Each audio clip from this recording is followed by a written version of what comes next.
దానిలో ఒకటి సోస్మితాం పద్ధతి ఏంటంటే సోహమస్మి అనేటటువంటి ఒకానొక ఉపాసన కూడా ఉన్నది.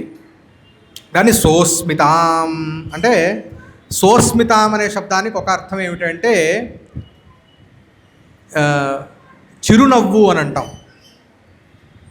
చిరునవ్వుతో ఉన్నటువంటి స్వరూపము అమ్మవారికి ఇక్కడ చూసినా సరే శారదా అమ్మవారికి చిరుమందహాసం ఉంటుంది. అది చూడంగానే మనకు మనస్సులో ఉన్నటువంటి చాలా బాధలు కూడా తొలగిపోతాయి అన్నమాట. సా ఈషత్ ఉద్గతం హాసః తేన సహితాం అంటే చిన్నగా వెలిగినటువంటి ఒకానొక నవ్వుతో కలిగి ఉన్నటువంటి స్వరూపము అని.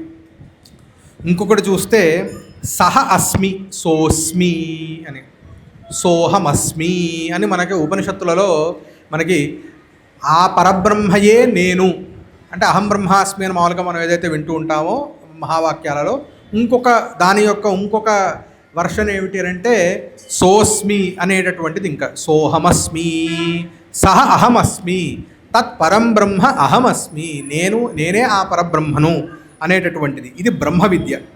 కాబట్టి ఆవిడ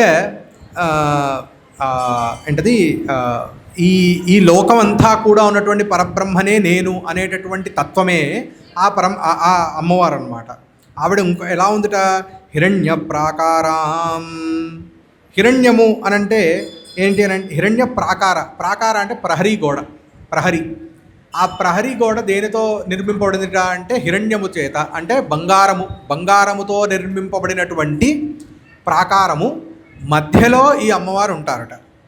ఇది వస్తుగత్యా ఏమిటి అని అంటే మనకి లలితా సహస్రనామంలో జ్వాలామాలినికాక్షిప్త వన్య ప్రాకార మధ్యగా అని. ఇందాక మనం హిరణ్యవర్ణం అని చెప్పుకున్నప్పుడు హిరణ్యవర్ణ అంటే కేవలము బంగారు వన్నె కలిగినటువంటిది అని అర్థం కాదు, తేజోస్వరూపము, అగ్నివలే తేజోస్వరూపమైనటువంటిది అని చెప్పుకున్నాం.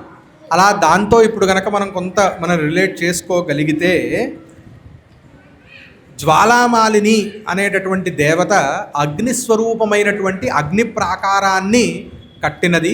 దాని మధ్యలో ప్రాకార మధ్యగా, ఆ అగ్ని ప్రాకారము మధ్యలో ఉన్నటువంటి స్వరూపిణి ఆ దేవత. అంటే ఏమిటి అనంటే ఇక్కడ ఒకానొక ఆవరణ అంటే పరంబ్రహ్మ తత్వము, అంటే ఆ తల్లి యొక్క తత్వాన్ని తెలుసుకోవటం అనేది అంత సులభం కాదు. ఎందుకు అనంటే మాయామయం ఇదం జగత్, ఇదంతా కూడా జగత్తంతా అజ్ఞానంతో ఆవృతమైపోయి నిబిడీకృతమైపోయి ఉంటుంది.